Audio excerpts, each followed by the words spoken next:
This is Fob and Friends. 5 friends, 5 perspectives, all fun.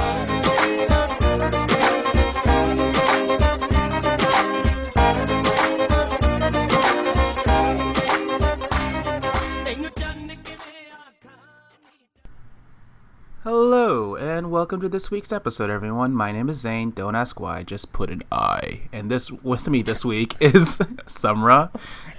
Hey. And Amina. Hey. How's it going, guys? It's going good. Doing Not good? bad. It's going back to the 3 of us again. No big deal. Yeah. Just, Are we surprised? No, not really. Not at all. No. It's, like, we were just having this discussion right now that we should definitely set some time to change that intro. So, I probably might just do that this weekend, just so because it's bothering me that it's not 5 of us anymore. It's like, I'm just so used to it. I now think that you guys are my crew at this point. Like, wow. Yeah. Like, screw the other 2 at this point. Am I right? Or no. Am I right? Am I right? No, it's true. We're gonna do an in-group and out-group. Every time they come on, we're gonna be like, "Oh, you don't know about this. You weren't here. We weren't here for episode 13, or something like weird like that." Yeah, basically. Or they would bring up a topic, being like, "Oh, what about this?" And we're like, "Oh, we've already discussed that. You weren't there for that." Yeah, exactly. Oh, you want our perspectives? Go check out that episode. You want these 3 friends' perspectives? These I 3 Fobs' perspectives? Are we not busy people? Like, I think clearly we have no lives. like clearly The 3 of us.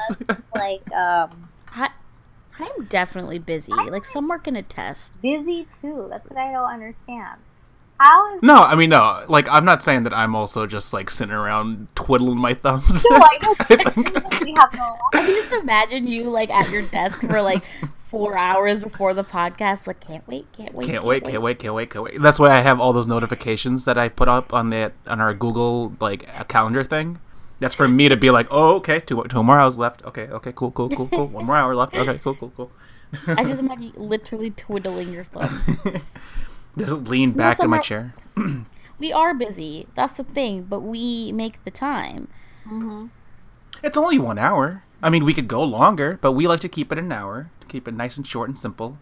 And even some people find an hour to be too much. Exactly. I was gonna say because I got feedback from, I'm not gonna name who, from one person that was like, "Don't you think an hour might be too much?" And I'm like, well, we seem to have a lot to say. Maybe it's too much for other people, but clearly not for us.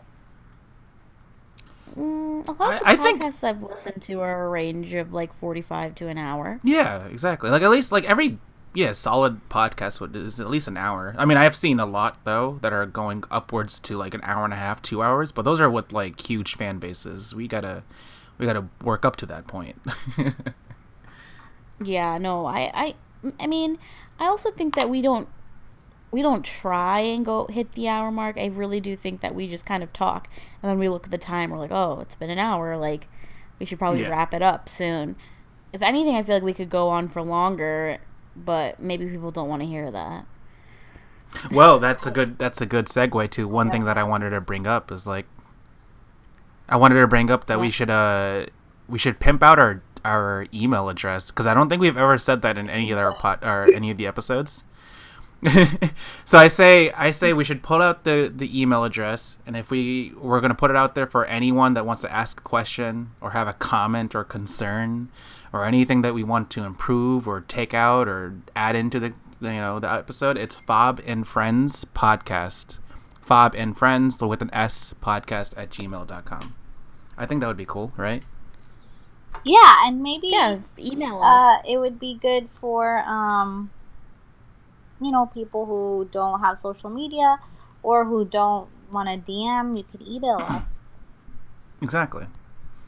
So, yeah, because I was going through the emails, and we've only been getting spam on that, so it's like I was like, we should probably clean this up a bit and get some actual responses in here.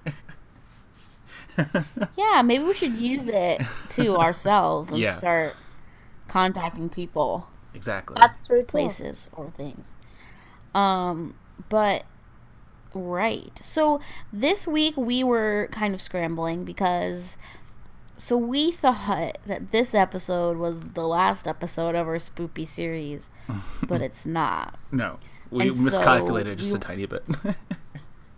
By 1 week. By 1 and week. so we were like ready. We're like, okay, last one. And then I was like, wait, we have one more, and that's the big one. That's the final finish. So then what are we gonna do now?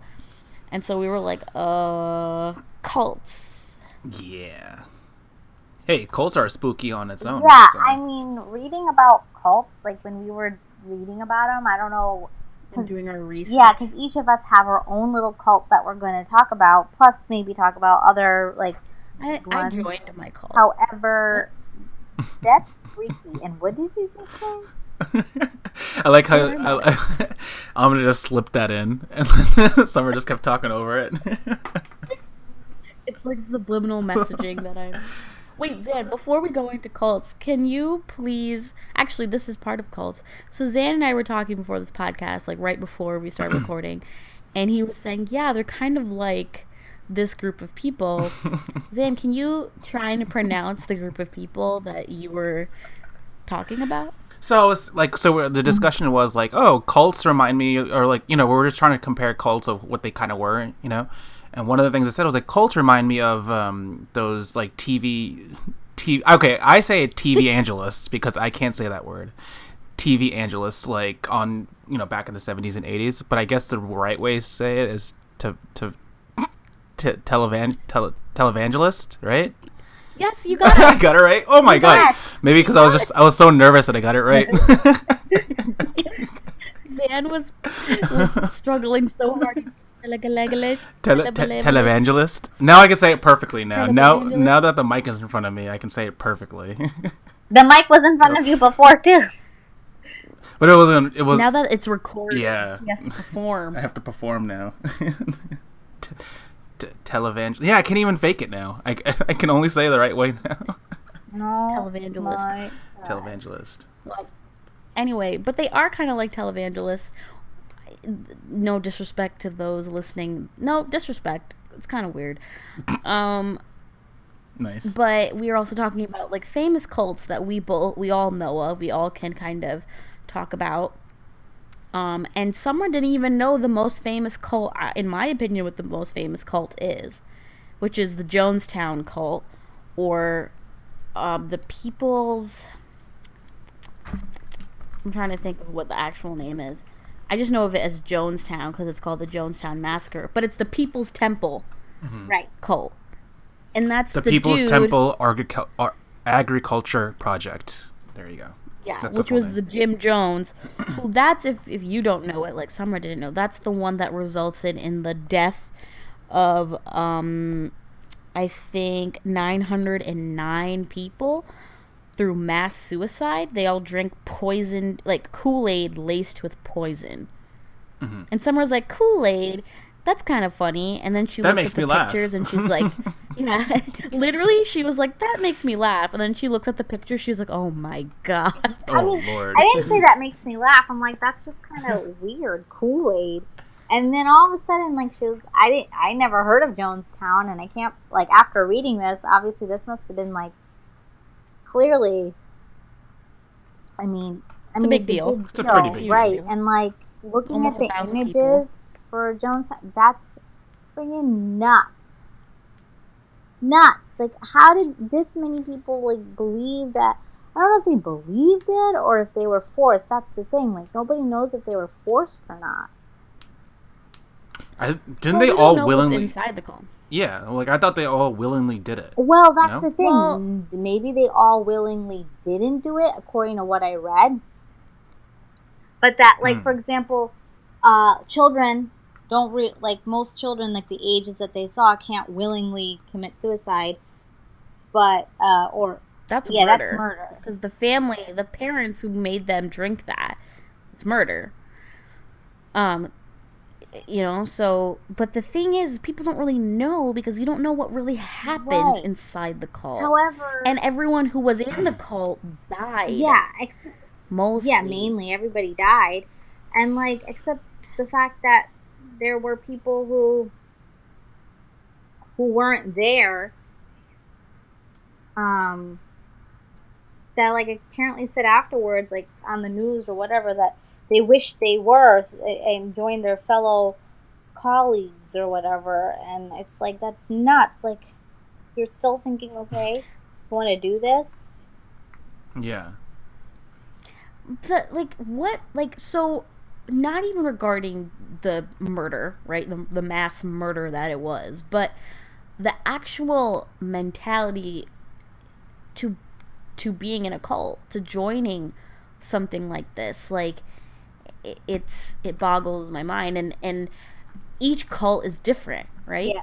So like the mentality, the basic surrounding, psychology of it is that they basically, what a cult does is it erases your individuality pretty right off the bat, so that, and your critical thinking your critical thinking skills, because if that was there, you'd start critically thinking maybe this isn't the right way to go. But you know it's like, they call it like, like a brain, it's like brainwashing. Right. And you obviously get brainwashed about, there has to be a root to it, which I think is kind of crazy. Like, part of you kind of has to want to believe in it. You know what I'm trying to say? Yeah. You have to be susceptible. So, like, if you look Whatever at that word is. Say it again? Okay, this is the new word, I guess, now, right? Susceptible. Susceptible. That you're gonna make me say it wrong. Susceptible. Yeah. Susceptible. There you go. I just wanted you to, like, falter and struggle. It makes me laugh.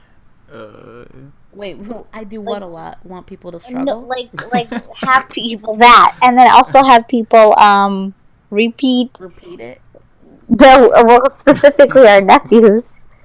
I make them repeat their. No, but I do that because it's cute. I do it to Zan because it embarrasses me. Well, there's that, but yeah, well, But like, okay, so like going back, the Manson, Yep. right? So the Manson family, which they believed that there was going to be a race, they were trying to incite a race war, and that means these people most likely had. I mean, I might be totally wrong, and like a psychologist might be like, what you're saying is wrong.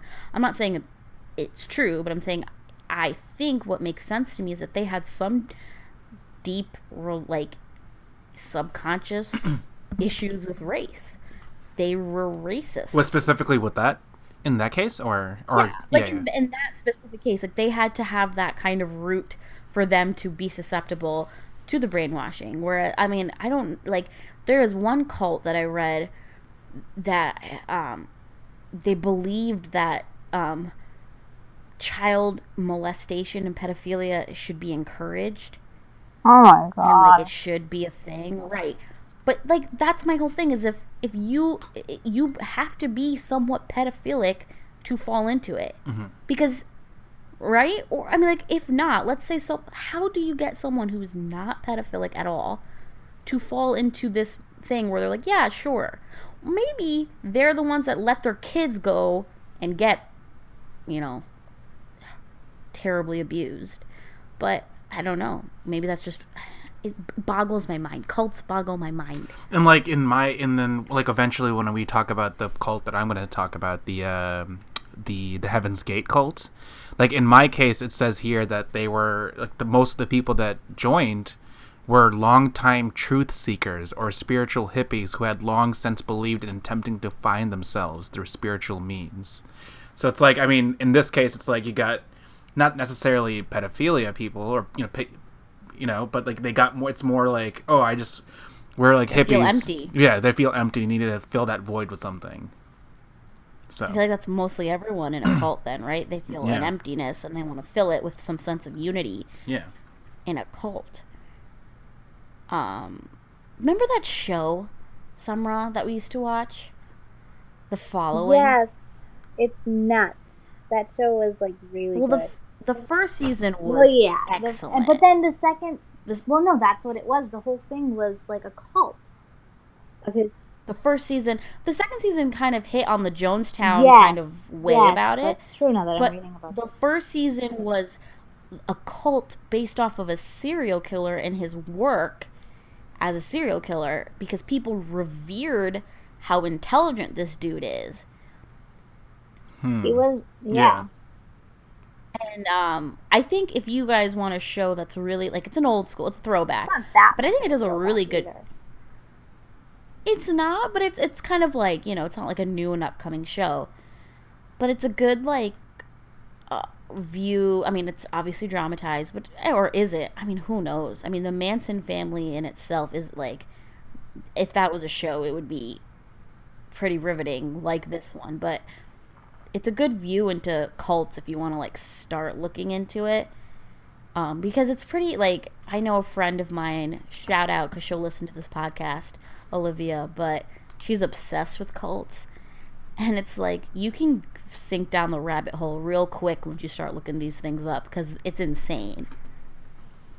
And there's just so many different types of cults out there too. That's, you know, from way back in the day to even today. You know, like there's still. It boggles my mind, though. Yeah, like, it's, you know what particularly boggles my mind is that there are cults in 2017. You know, that's what boggles my mind. You would think that, like, with the age of, you know, the digital age and cell phones and Wikipedia and Google, like, you would kind of figure something out about a cult. That's not a search. But but, like, I don't know, it's just that's surprising to me, just like in this age that there are still cults that's out why there. actually in this age it's probably easier to even get out to people than what it used to be. That's true. You do have a wider, I guess, like a wider base of people to kind of like recruit, right. I guess. Mm-hmm. You can reach out farther, basically. Yeah. And I also think that it might create a connection in an age of disconnect. Like, everyone is connected through social media, but there's like a social disconnect, like a real world disconnect. Mm-hmm. To some extent, and maybe a cult. We're not advocating for cults. Also, a big thing is like, what separates a cult from a religion? Like, Scientology is considered a cult. A lot of people can argue that other religions, not just like, you know, can be considered a cult as well. Well, like, that's what I was reading about modern cults, and someone was saying that Scientology is listed, but people really believe that's their religion, or some people believe that some sects of Mormonism is cult-ish. You know, I kind of believe that there's some sects of every religion that is cultish, and some rituals in every religion that's kind of cult-like. Yeah, totally. Like, I mean, like, a lot of these are always, like, religious-based anyway, religious, spiritual, or philosophical based, these cults. So it's like, it makes total sense that, like, yeah, something like, I don't know, the Scientology still exists. Because it's like, if there's all these religions out there, I'm sure anyone can be susceptible to going into Scientology as well, you know? Yeah, and if you think about, like, certain rituals, like, even in mainstream religions, like, if you think of, like, Islam, if we look at Islam, like, if you're an outsider looking in, it's like, think about, like, Bakr Eid. Yeah, like, imagine showing someone... Oh, yeah, every year, once a year, we all slaughter a bunch of animals. And, like, it kind of, you know... We always have to... Yeah, it's like, we say our prayer before we, you know, like a dua or a prayer right before we cut it. And it's just like, like, for any outsider, that would probably be jarring to see. If animal sacrifice wasn't already kind of, like, part of Christianity and Judaism in itself, too. Like, it kind of is. Yeah. So then we accept it. But, like, you know, I don't know what separates a cult from a religion. Maybe the morality, you know? Yeah, and it's like, I guess it's more so, like, I always think that for religion, it's always trying to get the best out of people, to make people better humans in the end of the day, you know? Be more loving with each other and, you know, spread the right word and always, you know, be nice to your neighbors type thing. And I guess with cults, it's more so like they only So I mean, as the many cults that I read, it's like they feel like it's more just for themselves. Like they're more selfish in that way, and they want to like they think that nothing else matters, and only what we are saying is the right thing. You know, like nothing else, everything else is false. And also, like, usually with a cult, there's someone who's leading it. Mm-hmm. There's one person. So is that one nut guy? Right. And so, like, I mean, I guess every beginning of a major religion had someone leading it. Yeah. So it kind of started as a cult, right? Sure. Yeah. But I think the thing that makes it also hard is, like, people from cults can argue. It's like, what's the difference between absolute, like, morality and relative morality? Like, something that I could think is moral, someone else might not think is moral. Mm-hmm. And then so it's like, I think it's just like a cult is just a minority of people. Am I justifying a cult? It kind of sounds like I'm justifying cult behavior. No, but it's like it's basically like like I don't even want to call it I guess it's a community, right? It's just like a community of people who are like-minded in a certain belief, and they just want to continue to act on that like-mindedness, you know. Yep. I feel like you could tell though when the cult becomes a cult. Well, You know what I'm people trying in to say? it might not realize. Right, no, I'm saying from the third party, when you look at a timeline of a cult, Yeah, definitely. I think so. you can kind of see, like, like at first it's like, sounds okay, fine, sure. Some cults it's not okay from the beginning, but you're like, okay, fine, and then it like what's the word? I don't know. it just like collapses upon itself, and it becomes not a good time. Yeah. So like let me ask you this now. It's like, would you call like the whole Nazi movement a cult? Like Nazism? Yeah, like Nazism. Like when that whole during World War II, did the concept of Nazi, would that be a cult in a way, Well, or it's is a that political party? It's a okay. It was a political party, but maybe the same psychology that goes into a cult goes in. But a lot of people, maybe like the close, very like strong-minded Nazis really believed in that cause. Yeah, that is cultish, right? Exactly. And like I think the Nazis believed in the occult. Funnily enough, they believed in like paranormal, supernatural things on the side, and it kind of makes it very cultish if you look at that side of Nazism. But most of Nazism, like most people who were Nazis, were forced to be not most, but a lot of people were forced and or believed it to be a political party. Mm-hmm. Like, oh, I'm a this or I'm a that.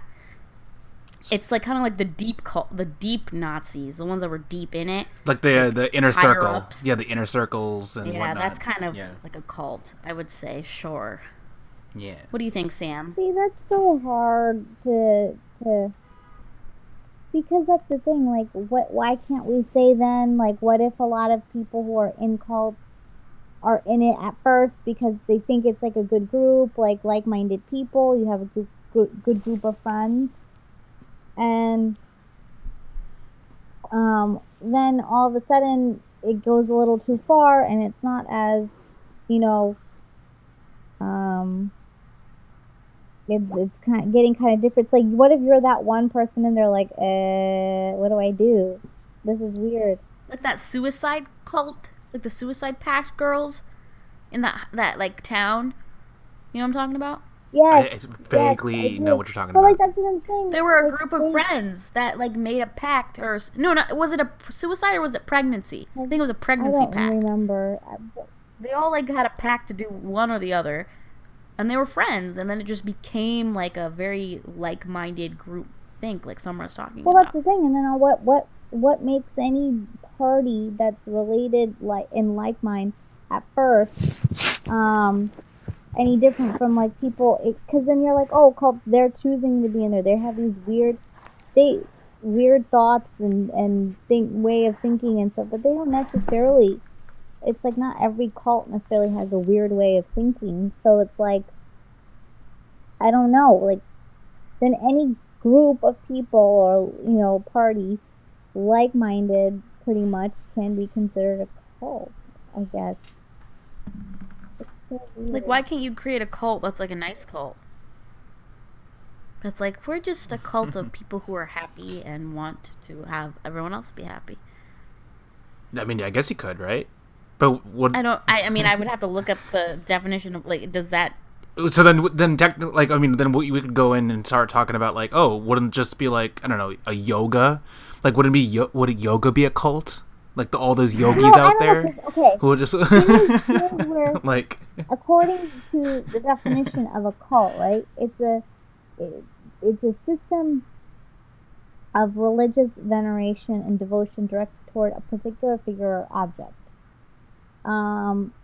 So, but the thing is, in sociology, yes, you're right. But in sociology, the reason why it's considered a cult is because it's socially deviant.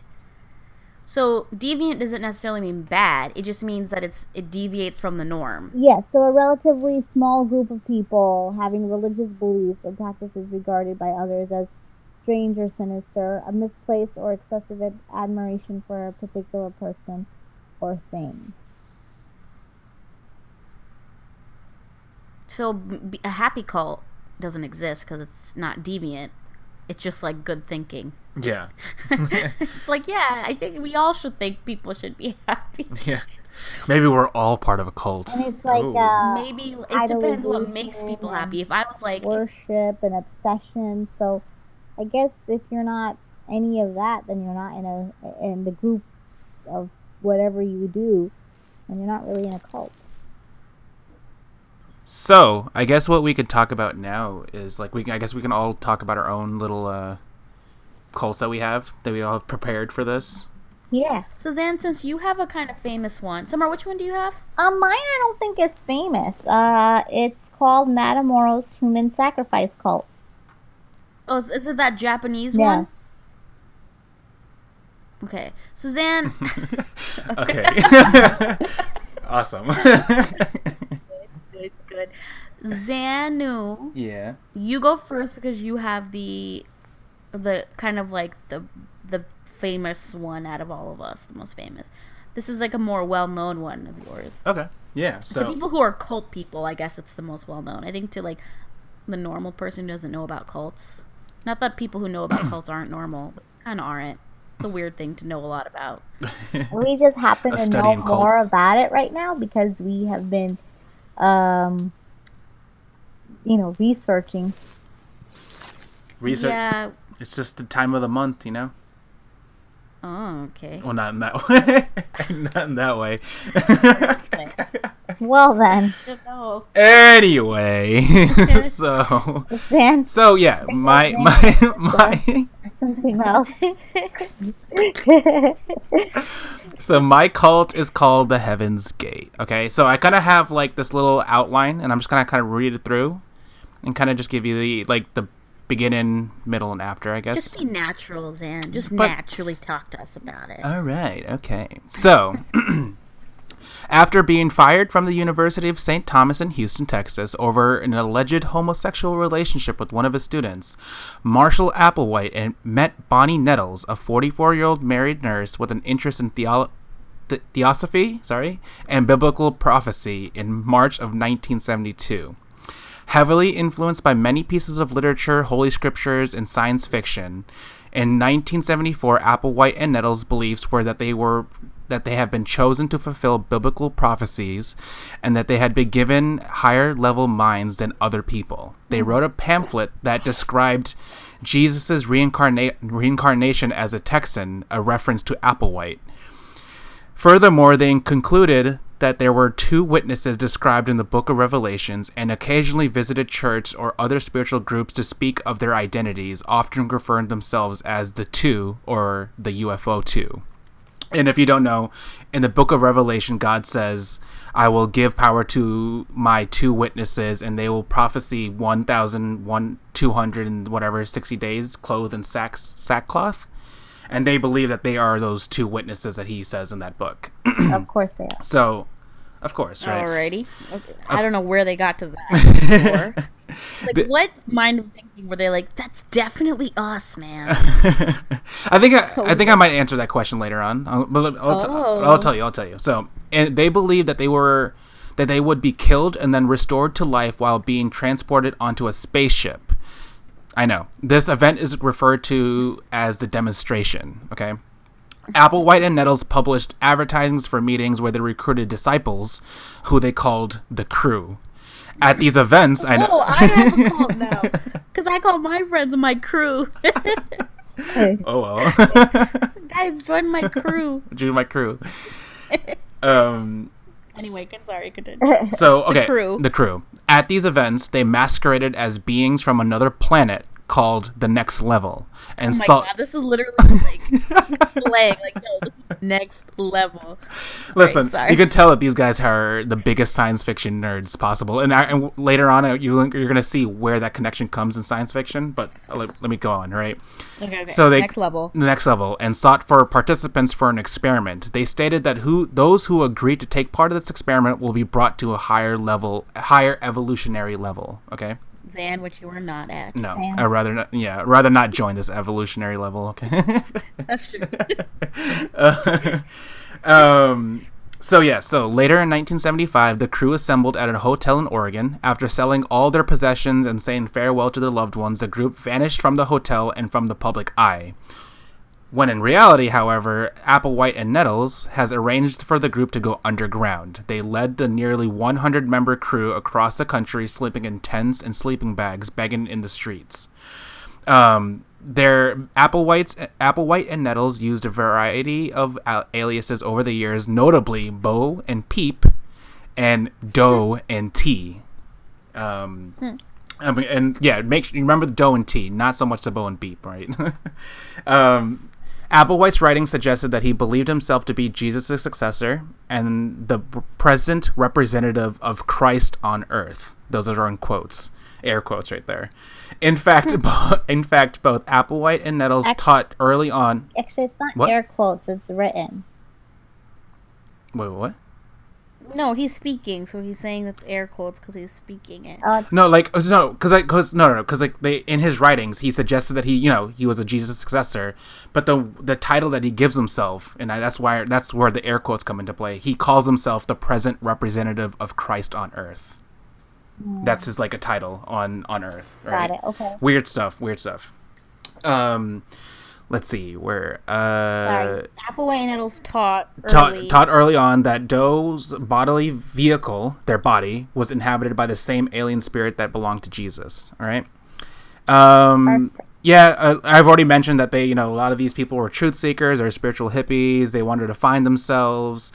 It wasn't until the death of his wife Nettles that in the mid-90s the group started calling themselves by the mysterious business name Higher Source and began recruiting via uploaded internet content because this was the mid-90s, so it was starting up. Rumors began spreading throughout the group in the following years of the upcoming... So wait, time out. Yeah? So this whole time, from 75 to the mid-90s, they were just sleeping in tents and begging? Yeah, basically.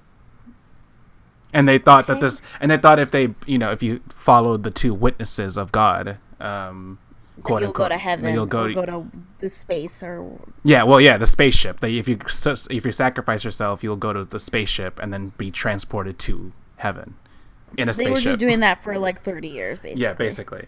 Got it. Yeah. So rumors began spreading throughout the group that in the following years that an upcoming comet called the Hale-Bopp housed the secret to their ultimate salvation and ascendance into the kingdom of heaven. So to conclude, in 1996, members of the Doe clan, or Applewhite clan, found a large home that they called a monastery in a residential home in San Diego, which would eventually be a gathering place for their group's final meeting, called the Closure to the Heaven's Gate. After claiming that the spacecraft was trailing the comet Hale-Bopp, Applewhite persuaded 38 followers to commit suicide so that their souls could be boarded on the supposed craft. The Applewhite believed that after their deaths, a UFO would take their souls to another level of existence above human, which he described as both being physical and spiritual. A fun little fact, they all got insurance too. Each member got alien insurance, which is, I don't know how you even get that, but it's definitely not a thing now. They got alien abduction insurance up to $1 million. So that's kind of... So they basically made sure that their families were settled. Basically, yeah. So 30... Why get the insurance then? You know what I'm saying? Yeah, I know. Right? You're clearly they knew what they were getting themselves into, so they're like, okay, so maybe we should, make sure everyone else is fine, I can't believe. Okay. Anyway, continue. I'm almost done here. 38. So the 38 members, plus the group leader Applewhite, were found dead in the home on March 26, 1997. In the heat of the California springtime weather, many of their bodies had begun to decompose by the time they were discovered. The members took a specific seizure-controlling medicine mixed with applesauce and washed it down with vodka. Oh my God. Additionally, they secured plastic bags around their heads after ingesting the mix to induce asphyxiation. Authorities found their bodies laying on their own bunk beds, faces and torsos covered by a square purple cloth. Each member carried a $5 bill and 3 quarters in their pockets. The $5 bill was to cover vagrancy fines, while the quarters were to make phone calls in the afterlife. Vagrancy fines being like homeless fines, basically. Like vagrancy fines. Yeah. Right. You kind of cut out for a second. That's why. And then all 39 people were dressed in identical black shirts and sweatpants, brand new black and white Nike athletic shoes, and an armband patch that reads Heaven's Gate Away Team, a reference to their love of Star Trek. No. And God. and this is a crazy fact too. Amongst the dead was Thomas Nichols, brother of the actress Nichelle Nichols, who was best known for her role as Nyota Uhura in the original Star Trek television series. What? Yeah. The Uhura in the original her brother was part of this cult. Yeah, and he died amongst these people. Yeah. And then, like, I didn't mention this too, but there was not just him, the brother, but there was also a Colorado representative back in the day that also joined. So there was not just hippies. There were also like I guess seemingly like-minded people out there that joined this cult too, thinking that this was their way of salvation, I guess, right? But yeah, I mean, I can go on about their belief system, but I don't know if you... Can I ask a rando question? Sure. It's not so rando, but what does alien insurance cover? Well, what I have in my notes here is that according to their alien abduction insurance, their policy covered abductions, impregnations, or death by aliens. Yeah, but then how is that proven? I don't know. By the DNA. Yeah, I guess so, right? If it's not human DNA and it's not animal DNA somewhere, what could it be? Yep, they killed themselves, so there's only their DNA. Yeah, they can't prove that it wasn't death, but like, I don't think they could have. Like, the insurance companies definitely did not like pay out because they were like, this is not proof that there's death by alien at all. They killed themselves. That wasn't... Yeah. This is alien insurance, not life insurance. Also, is life insurance even possible in this situation if you killed yourself? I don't think so, no. I think it's... don't know how that works, so I can't tell you. I mean, that's a different episode. We can have a whole episode on insurance policy. Yeah, but that's pretty much it. I mean, I just want to say one thing. So, like, one of their belief systems, in their belief system, they believed that the planet Earth was to be recycled, wiped clean, renewed, refurbished, and rejuvenated, and the only chance to survive was to leave it immediately. While the group was against suicide, they defined suicide in their own context to mean to turn against the next level when it's being offered. They believed to be eligible for membership in the next level, human would have to shed all attachments to their planet. That means giving up their human-like characteristics, their family, friends, sexuality, individuality, jobs, money, possessions, whatever. So they didn't have kids because they couldn't have, like... relation. Sex. Right. Oh. Well, yeah. I mean, I guess it's like if... Yeah, like, you were not supposed to have anything attached to you, but I guess if they were already attached, then they were supposed to just let them go and be individual and devote all their time to... Except to the cult. Exactly. So they all killed themselves with applesauce and vodka and barbiturates. Yep. And what's actually crazy, too, is that out of the 38 people that killed themselves, there was 2 additional members that was there, but they decided not to go, and they actually at the last second they decided that they're not going to be part of this, the scheme that was happening. And one of those guys, I forgot his name, and it sucks that I forgot his name. I should have wrote it down, but he is actually the one that's been like talking about this publicly and telling people about this, and he's actually alive to this day. He still does all these TED Talks and all these about this cult that he joined, and he's one time I joined a cult. And it's kind of crazy too, because this dude actually still believes everything that the cult said. Like, he still believes it, but he just doesn't believe in himself dying over it, But like, he actually, that is weird. Yeah, he actually still believes and the CNN has done an interview on it. So if you just type in Heaven's Gate CNN, it's the very first one. It's him talking about how he still believes it, and but he just wants to spread the word. And what's even creepier to end this, that the website, the very original website that started this all, is still up and is still being run by 2 anonymous members who are also part of this cult, saying that we believe in it, but they just don't want to kill themselves. They didn't kill themselves, obviously, in 1997. So they just continued running this website, and to this day, you can still ask them a question. You can send them an email, and you can ask it, and they will answer the question. Nope. And they're... That is creepy. Yeah, heavensgate.com. Not gonna do it. Not gonna do it. Oh, Dana Not Carvey. gonna do it. Not gonna do it. That's a very dated reference. Anybody who knows my dad knows that was SNL Dana Carvey. That was like one of Dad's George Bush favorite Sr. lines. I know. Anyway, sorry, that was such a dated reference of us. But if you got it, then kudos.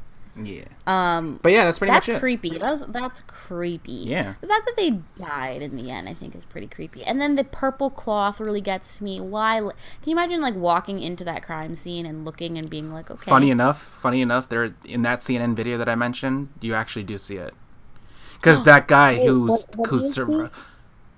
so the guy who didn't want to do it, and who's now talking about this in all their TED Talks, he actually went into that house a couple of days afterward and actually recorded everything. And that footage that he had was kept into secret until like just recently, when he started talking to CNN about it and everything. But like, he recorded it, and you can actually see it. You can actually see every single person lying on their bunk beds with that purple cloth over them. And it's so eerie. It's so creepy knowing that everyone in that house, is doing the same exact thing. And they're dead. And they're all dead. Yeah. Oh my gosh, that's so disturbing. Mm-hmm. I'm like getting the heebie-jeebies Serious right now. heebie-jeebies. Yeah, it's pretty crazy. Pretty You know what we crazy. should have looked up? I'm thinking about this right now. Are there any Pakistani cults? That's actually a good question. Like, we should have looked this up since we're fobbing friends, right? Like, that would have been the way to go. Okay, Summer, you go, and I'm going to look up to see if there's any Pakistani cults, because that's interesting if there are. Because Well, I feel like my cult isn't as well, I don't have as much information about it, but basically mine's gonna be pretty brief. But it's called, and if I'm pronouncing this wrong, I'm sorry, but it's called the Matamoros Human Sacrifice Cult. So in 1989, there was a student who went missing while on spring break in South Padre, or he was staying on South Padre Island.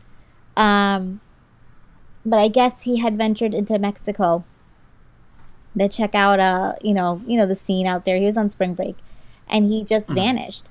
They found him about a month later, except he was where it was revealed where his brain, I guess, was found first. So it turned up in a black cauldron. God.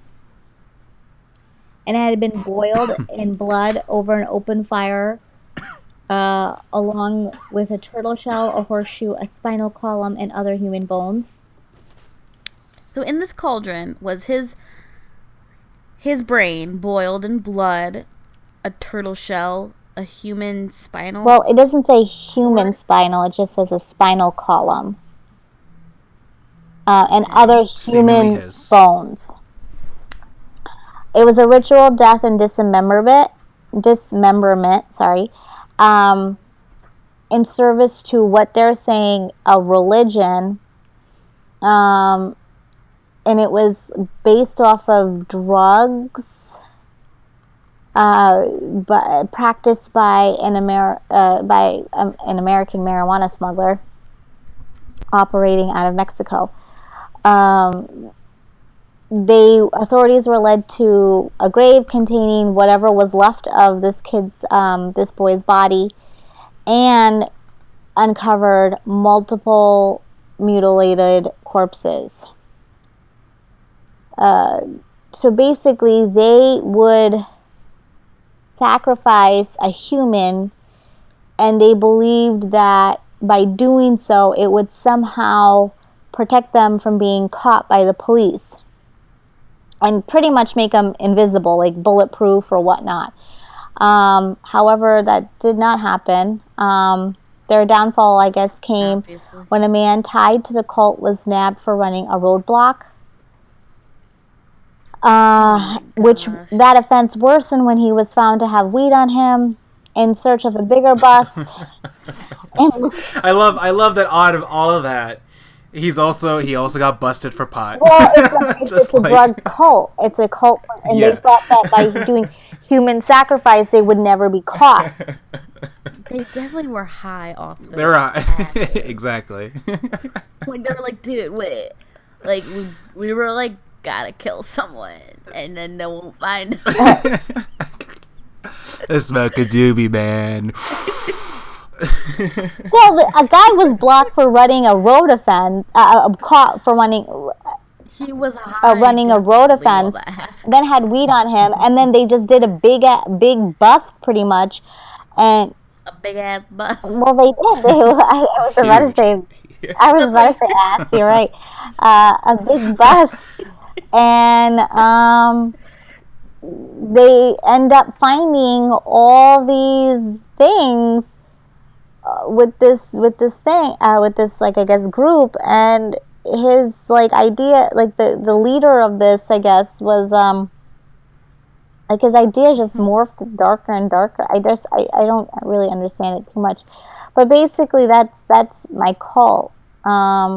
It's unfortunate that they had to go through that. That they had to no. Like the people are just randomly caught. Of course. So I don't know if you explained that.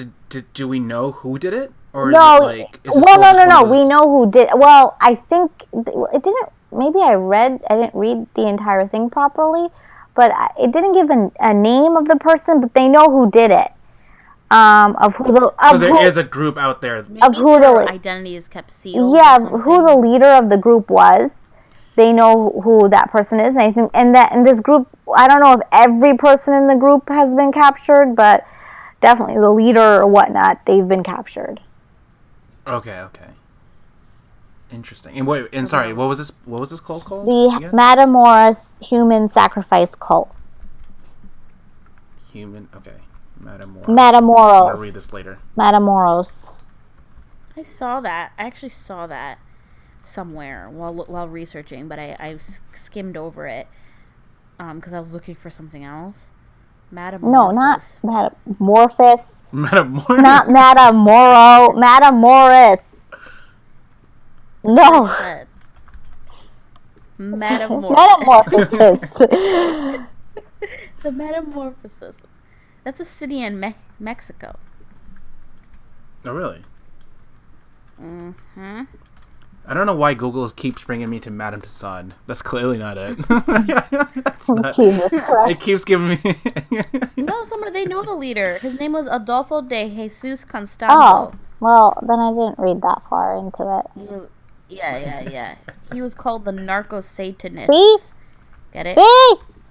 And, well, we're not... No, we know that you're right. I'm just telling you. Speaking of cults, that's all we're speaking of. Mm-hmm. A terrible segue on my part.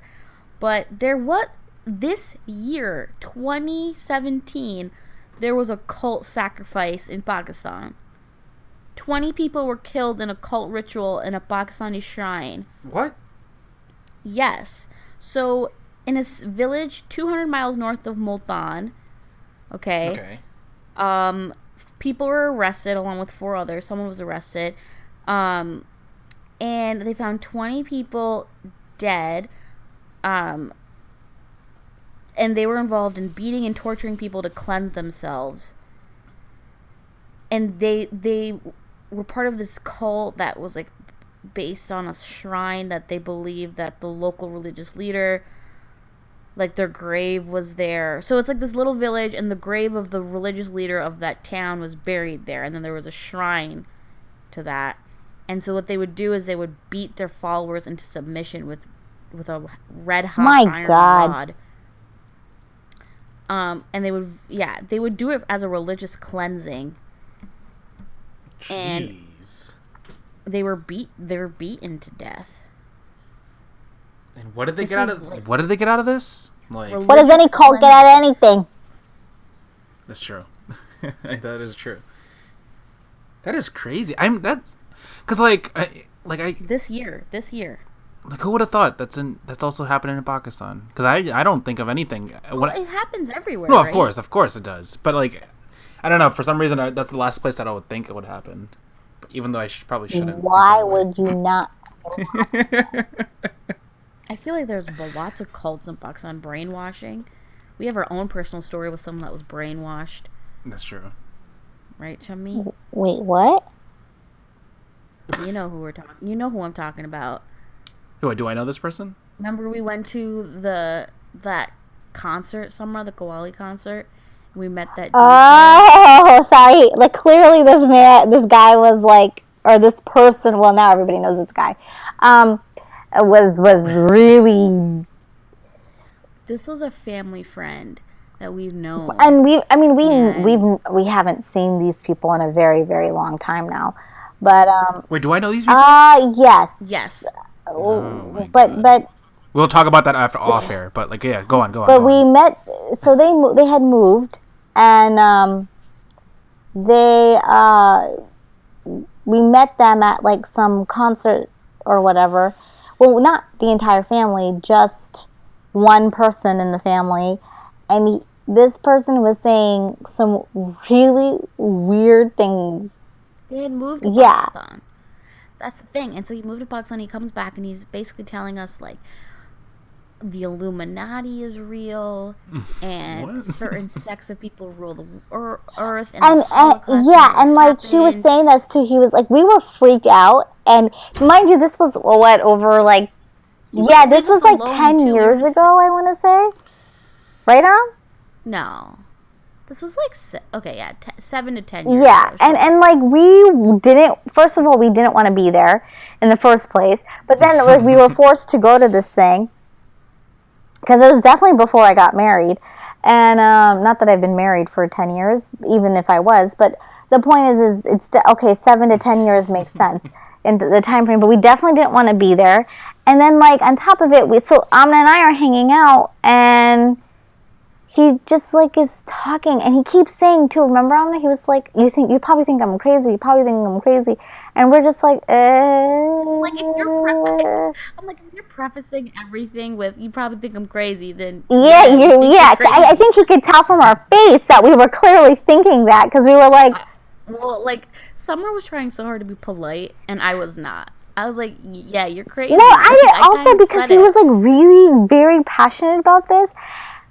Also, he was like twitching. So basically, and I truly believe he was he's been indoctrinated in some cults and brainwashed, because he doesn't just learn that on his own. Like, he obviously has met a group of people who believe the same thing and has pushed him to believe this stuff. But he is like, when the end of the world happens, the only safe place will be Pakistan. And I was like, really? We both said that though. We're like, what? Like, I'm like the country doesn't even have enough electricity for the people. Well, that's why he was like, that's the point, because we're not going to have any of it. So what better place to be in than a place that's already used to not having it? And we were like, what? He was like, yeah, when everything goes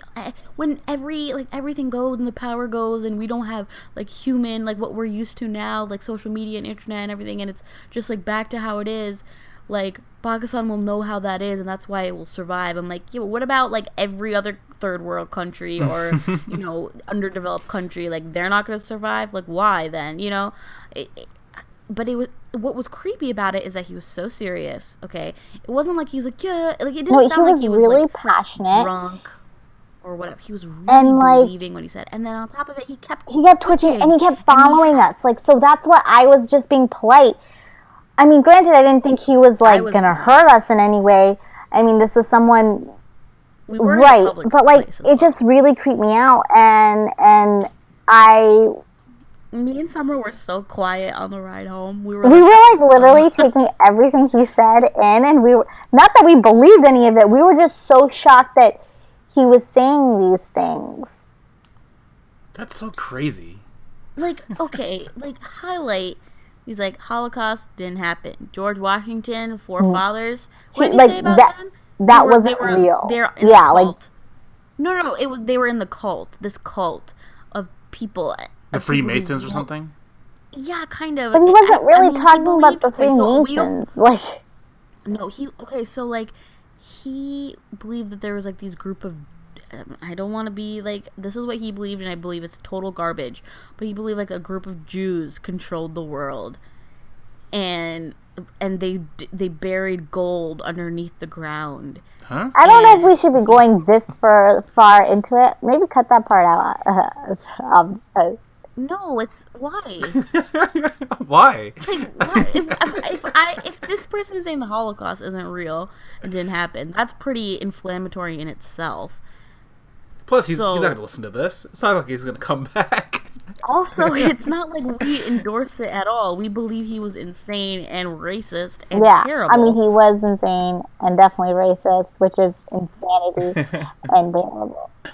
And he obviously was brainwashed by, like, a cult, because the majority of people in Pakistan would be like, who is this boggle crazy? Yeah, no, majority would probably be like, what the hell is wrong with you? Like, who is this idiot? Like, stop twitching at me. But he was, like, the stuff he believed was so, like, every little thing he kind of had like, if we try to have a rebuttal, he would, like, or he would just ignore our rebuttals. No, but not only would he ignore it, but, like, we got to a point where at first we were like, okay, we were, like, having this conversation with him, like, being like, wait, I mean, we kind of knew this kid. It's not like we actually really grew up with the kid, but it's like we knew him, so it's like, okay, we're having this conversation, and we haven't seen him in a long time. And then when we realized that he was crazy, we didn't even try. We were just trying to get away from him. We were just like, okay, thanks. Oh, we gotta go now. Bye. Like, this dude, think about it. This dude was in his 20s or something. Like, he was preaching to like legit, not even 20s. He was in his like early 30s because he's a lot older than me. If I was like teens. Late teens, early 20s, then this kid is like, not a kid. He was like early 30s at the time then. And I was 12, y'all. And we all knew to a 12 that this kid was crazy. Damn. Anyway. No, actually, that reminds me of, like, this. Okay, so I wanted to actually say this to you guys before, like, in the beginning, but I guess I'll bring it up now. So I had a really weird experience happen in Staples a couple of days ago. Oh, God. Very, very strange. So I walked in. I had to, like, print something out, and then, you know, I was just on the station just printing something out, and then so there was two guys that were completely separate, but they were all in the same room. So they were all, like, you know, we were all in close vicinity with each other. One guy, the first guy, he was a complete sexist. He was, like, this, like, really old, obese looking, you know, wheelchair bound dude that he probably was just a little crazy. So he was just being very sexist to a lady that was sitting next to him. When I got there, they were talking very friendly, like, but then I guess he said some sort of, like, sexist comment that she got turned off, and it got a little bit heated, but not too much. So that happened. That was a first weird experience. But that was, if you take that out, right? So I sat down to cut out this piece of paper that I just printed out. It was like a shipping label that I had to cut out. Cutting it out, and then the guy in front of me, he starts, like, twitching. Same thing. He starts twitching and just starts, like, panicking for some reason, right? So I was like, okay, whatever. But he was, like, then he started panicking even more and starts twitching even more, and it got to the point where it got a little uncomfortable for me to sit there, and he stood up immediately, and he starts, like, patting his, like, he had a jacket on, so he kept, like, checking his pockets for some reason, but in a very, like, freaked out way. Like, it looked like someone was after him. So he just kept checking his pockets for some strange reason. And then immediately he gets a phone call, right? And then he gets startled by this phone call. He picks it up, and then he's just talking. And then he doesn't say anything for the first few minutes. And then all of a sudden he starts screaming on the phone call, being like, "Oh my God, you made me forget what I wanted to get." Or I forgot exactly what he said. But he's like, "You made me forget. You made me forget. Oh, you're this is so bad. This is awful. Talk to me. Call me later. I can't talk right now. I'm really nervous. I'm really nervous. Just don't talk to me right now." Throws his phone on the table, and then he goes back to checking his pockets, like really, like as if someone's about to like stab him in a couple seconds. He's checking his pockets furiously. And then then the girl next to him that was also just minding her own business the entire time, she looks at him being like, "Are you okay? Is everything fine?" And then he goes, "No, I'm okay. I'm okay. I'm just very nervous right now. I'm just very nervous." And then I look up and he looks at me then. He goes, "I'm very nervous." And I'm like, "Okay." And then he gets up and he takes his phone and he just books it out of there. And then I've never seen him after that. But I just thought that was the weirdest thing that happened in the Staples of all places. I just don't know what happened to him. But man, that freaked me out it didn't freak me out at all until the very last few minutes when he was just like, "Yeah, I'm just very nervous right now. I'm just very nervous." And he just kept checking his pockets. I'm just like, oh my God, dude, get away from me. On a serious note, what makes me nervous about that is in this what's been going on recently, for the, not even recently, but for a while, is he could have had a gun or something. Exactly. He could have gone crazy, and you were in the worst spot. All I wanted to do was cut out my shipping label. And I'm getting this brunt right now. Just was this in New York? He wasn't. Or... No, this was in New York. This was a couple days ago here. Yeah. My God. That is. Yeah. Touristic. Yeah. I just figured I wanted to tell you guys that because I thought it was interesting. It's just so strange. Thank God he wasn't addressing to me though. He was just dressing, he was just to himself for most of that time until he got that phone call and then he started talking to the lady. But for the entire time he was just to himself, just freaking out and just schizophrenic, he's just looking back and forth, checking his pockets, and then he got that phone call and the whatever. So yeah. Not cultish, but definitely very weird. Very weird. This is all because of the spooky month. So, that's all. Spooky. No, but I had a cult, but we don't have time for my cult. But I can give a quick thing about my cult. So it was called the Church of Euthanasia, and their motto is save the planet, kill yourself. And they have 4 pillars, which is abortion, sodomy, cannibalism, and suicide. And so it's if you don't want to commit suicide, cool. Well, if you want an abortion, go for it. If you're gonna eat meat, eat people because they need to die. And then if you're gonna have the dirty dirt, then do it in the butt. My then you God. And it still has a website, and I don't know if it's a joke, but it's the lady the person who started it, she had a dream. It's a female too. That's pretty unusual for a female to start a cult. But she had a dream that she was visited by an alien who was "You have ruined the Earth, and the planet Earth will blah blah blah." Basically that. And so they were "You need to save your planet. You need to kill yourself." Basically, the human population, the species of humans are in overabundance, and they need to regulate. And so they believe in really and not believe, but their goal is to help the planet, and they believe in evolution and climate change, and they believe that it's a really big deal and that we should really focus on it. But they believe that humans obviously are the problem, but their solution is we should just die. And it's so that so go on. So that part of it is sure, climate change is real, maybe we shouldn't kill ourselves or eat people. But they at one point they even had a how to kill yourself with helium and asphyxiate. Oh my God, now I can't speak. Asphyxiation on their website, but they had to take it down because someone actually did it. And then they were on Jerry Springer, and they were the Church of Euthanasia on Jerry Springer. And after 9/11, they like they got really popular again because like the lady like basically did like a pornographic video set to like the footage, and she was like, I was sexually aroused by the fact that all those people died, and you know, blah blah blah. It's like it seems like it's almost a joke at some points. Like, if you want to join, like, you don't gotta kill yourself. Like, oh, what if you already had kids? Don't worry, just make sure you don't have more kids. Like, seems like a joke, and then it's like, then that type of stuff, and you're like, is this a joke, or are y'all just ridiculously insane? I say the latter. You guys can go on their website, it's Church of Euthanasia. And you say this still exists? This is the one that happens right now? Well, the church is, I think, done because they didn't have money. Oh. Yeah, well. So, like, they were, like, popular in, like... I'm surprised why. The mid-90s. Yeah, and then they, you know, until, like...